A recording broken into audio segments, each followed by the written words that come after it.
harusnya menjadi nasir Allah, jadi pelawak. Kesian deh loh. Saudara, kesian banget. Kesian sekali. Tapi kita belajar dalam kehidupan pribadi kita, mengerti akan kehendak Allah. Kita tahu waktu kita mau belajar untuk masuk dalam finishing, akhir daripada segala sesuatu kehidupan kita, kita harus sampai kepada pemeliharaan iman yang sungguh-sungguh di hadapan Allah. Sehingga semua kita sama kok. Kita akan sampai kepada tujuan akhir kita. Dari kekal sampai kepada kekal, dari kemuliaan sampai kepada kemuliaan. Amin. Amin. Bukan dari kemuliaan sampai kepada kebinasaan, saudara, hancur. Enggak. Tapi kita mau belajar. Makanya peka. Dikatakan perhatikanlah kehidupanmu dengan saksama. Jangan kita menjadi orang-orang yang bodoh. Itu yang pertama. Yang kedua, saudara, sini kita lihat. Yang kedua, tegas dikatakan lagi satu hal. Hidup kita harus baik-baik, sungguh-sungguh, dan mengerti akan kehendak dan rencana Tuhan. Saudara, perhatikan baik-baik. Kita buka di dalam Matius pasal 25. Matius pasal 25. Saudara pasti tahu cerita ini. Ya. Ayat yang pertama, Matius pasal 25 ayat yang pertama.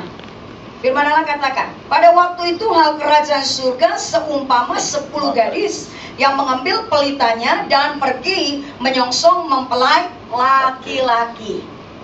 Dengar baik-baik. Pada waktu itu hal kerajaan surga, hal kerajaan surga seumpama 10 gadis yang mengambil pelitanya. 10 gadis semuanya bawa pelita, udah siap dengan pelitanya, saudara. Dan firman Allah katakan menyongsong mempelai. Berarti ini 10-10-nya siap dalam satu tujuan. Benar? Benar apa benar? Udah mulai lemas. Benar apa benar? Benar. Udah mulai lapar. Benar apa benar? Benar. Ya, saudara. Dikatakan pergi. Kita sama-sama pergi. Tapi kenapa saudara, firman Allah katakan di tengah-tengah perjalanan terjadilah satu cerita, 5 bijak 5 bodoh. Saudara, kenapa firman Tuhan ini berbicara seperti ini? Saudara, satu firman Allah katakan mengajar saudara, bodoh itu bukan secara dikatakan sesuatu IQ, pemikiran, saudara.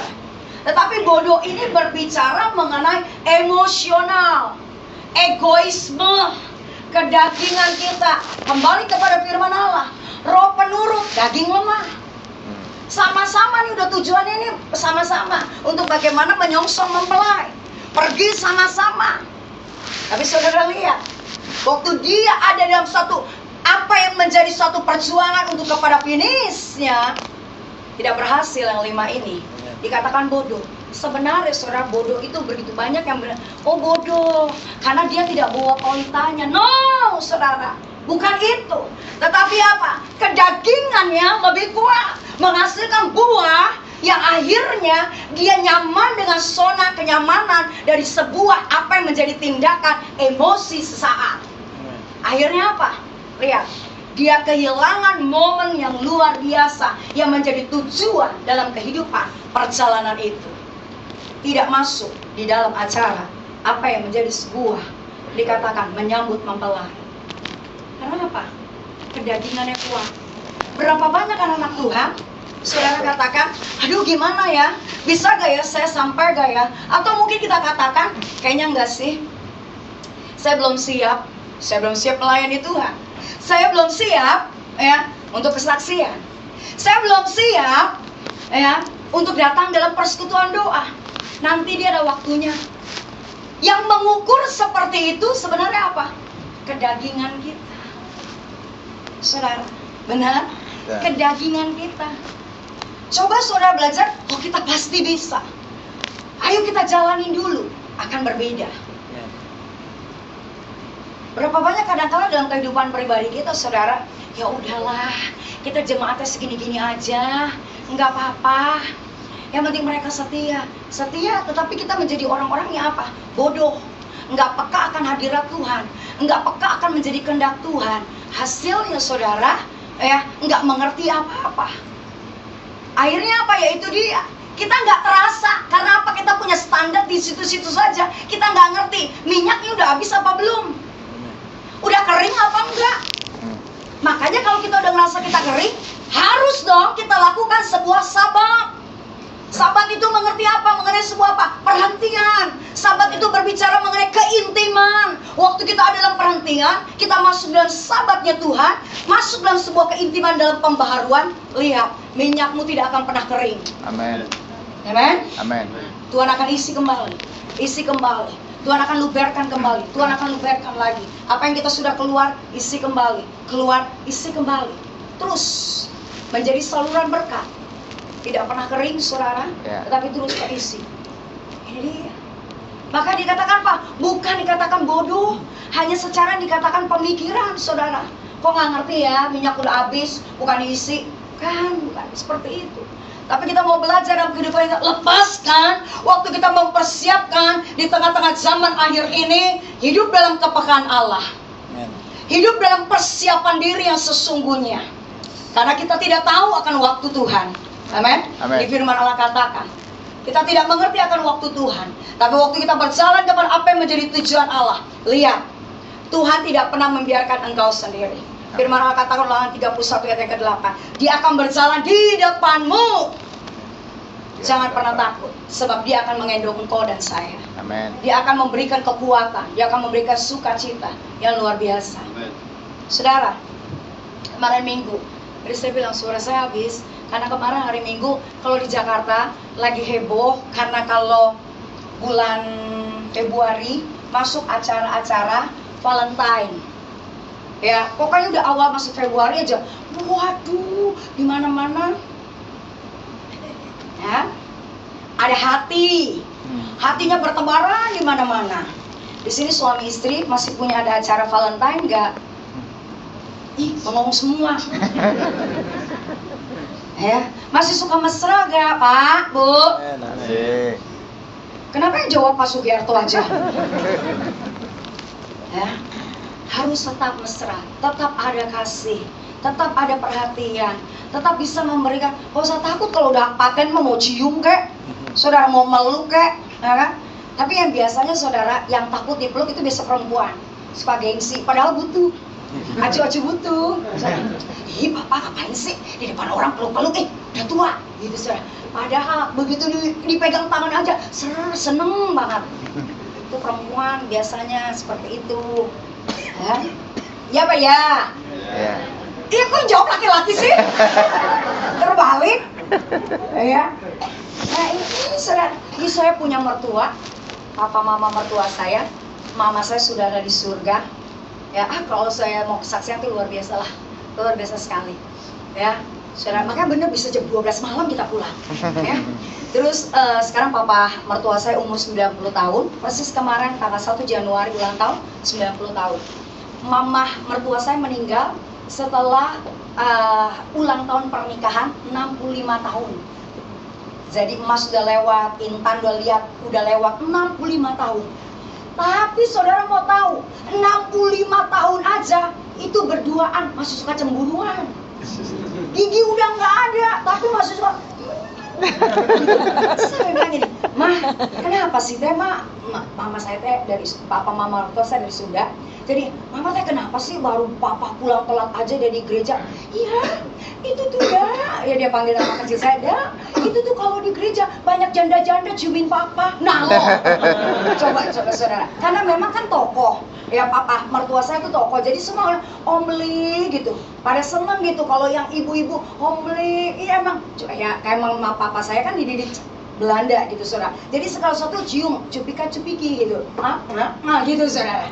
Makanya mama saya senang. Gitu saudara. Jadi kalau pulang gitu kalau telat sedikit, kenapa? Pasti itu janda-janda. 65 tahun pernikahan masih seperti itu. Saudara. Benar. Jadi pas mama meninggal, papa saya down sekali. Kayak rasa kehilangan, karena udah biasa bersama-sama berdua, mesra terus begitu saudara. Saya mau kita dalam kehidupan pribadi kita juga untuk mewujudkan kasih dalam rumah tangga itu ada di dalam sebuah kasih yang sesungguhnya. Amin. Amin. Belum semua nih, amin. Amin. Gak semua nggak berhenti nih, amin. Amin. Nah gitu dong mantap. Saya senang ngeliat anak muda gitu, mantap gitu ya. Ya harus seperti itu. Ya kita harus belajar. Maka tadi saya bilang cari kehendak Tuhan. mengerti akan kehendak Tuhan. Maka lihat, segala sesuatu, sekalipun kita tidak tahu waktunya, tetapi Tuhan akan mengerjakan yang terbaik dalam setiap hidup kita. Itu janji Tuhan. Dan yang ketiga, untuk masuk kepada satu finish yang terbaik, sehingga kita memperoleh mahkota kemuliaan yang memang gak gampang. Kita harus siap dalam sebuah proses Allah. Saudara baca Matius pasal 25 ayat yang ke-13.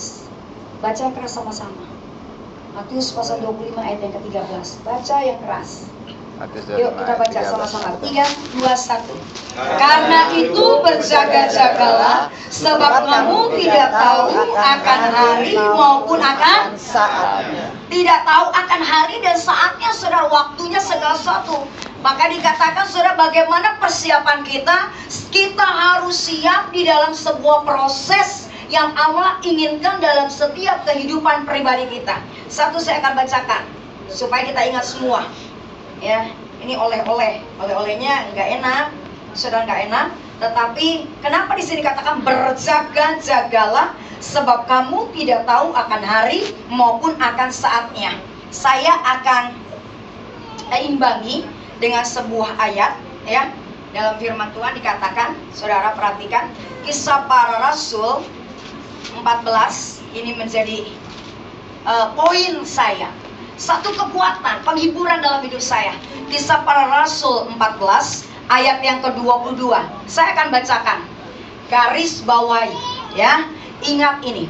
Dikatakan di tempat itu mereka menguatkan hati murid-murid itu dan menasihati. Saat ini kita saling menasihati, kita saling menguatkan bersama-sama. Dan dikatakan mereka semuanya bertekun di dalam iman. Kita mau belajar di dalam iman, kita bertekun dalam iman kita. Dan mengatakan kita sama-sama sepakat untuk masuk dalam kerajaan Allah. Kita harus mengalami banyak Sengsara. Banyak Sengsara. Banyak Sengsara. Banyak sengsara. Jadi jangan salah susah persepsinya. Bu, kalau ikut Tuhan bebas merdeka, diberkati terus. Saudara, ini benar-benar terjadi. Saya pelayanan ke Ambon, saudara. Ya, ini nggak main-main pelayanan ke Ambon, saudara. Seorang bapak gembala, rumahnya aja tanah gitu, saudara, tanah merah begitu ya. Aduh, kasihan sekali rumahnya gitu, saudara. Cuma dari kayu-kayu jerami begitu ya rumahnya. Anaknya lagi nangis. Anaknya nangis, dia cerita, baru kejadian, bisa kita datang nih, baru kejadian kemarin, Bu. Kenapa, Pak? Saya dapat mujizat yang luar biasa. Dia pendeta setia, kalau pelayanan itu naik ke sampan, itu saudara, udah kalau lagi air itu bisa terbalik, saudara. Atau apa? Kadang-kala apa? Udah nggak bisa jalan, saudara, itu lumpur, harus lumpur segala macam. Kalau naik motor udah nggak bisa, mesti pakai jalan apa? Jalan kaki dan apa? Lepas, biasa apa? Lepas sepatu. Jadi kalau mau pakai sepatu pun sepatu yang benar-benar untuk sepatu naik gunung, seperti itu. Dan suatu ketika mereka lapar, tidak punya apa-apa. Beras nggak ada, semua nggak ada, apa nggak ada. Benar-benar nggak ada apa-apa. Sehari mereka bisa lewati satu keluarga ini. 2 hari, anaknya udah mulai, wah, lapar. Dia buatin air putih. Dia bilang ini, coba deh, ini air putihnya enak. Tuhan Yesus yang kasih. Mungkin anaknya karena percaya dengan apa yang diucapkan, dia minum, padahal air putih biasa. Saudara, anaknya minum, tenang. Hari kedua anaknya mulai lemes. Wah, nggak kuat, Pak. Mulai gelisah. Iman daripada seorang hamba Tuhan. Ngelihat anaknya. Saudara, namanya pendeta tetap manusia. Iya. Ya kan? Pendeta juga manusia. Ya. Jadi waktu anaknya nangis begitu, Pak, lapar, dia langsung masuk. Dia bilang gini sama istrinya, emang benar gak ada apa-apa? Istrinya bilang, kalau ada gak mungkin lah saya biarin anak kita lapar, karena memang gak ada. Dan saudara, akhirnya udah gak ada pikir apa-apa. Ambon pula, yang ada apa? Ambil gitar, ya sama lah Betty beda tipis sama Pak Erik. Ya, ambil gitar, mulai ngejenggreng, nyanyi. Waktu dia nyanyi, apa ini gak bisa nyanyi, dia nangis. Dia bilang, Tuhan, kerjaanku hanya apa? Mewartakan firman. Aku berjalan dari satu tempat hanya untuk firman.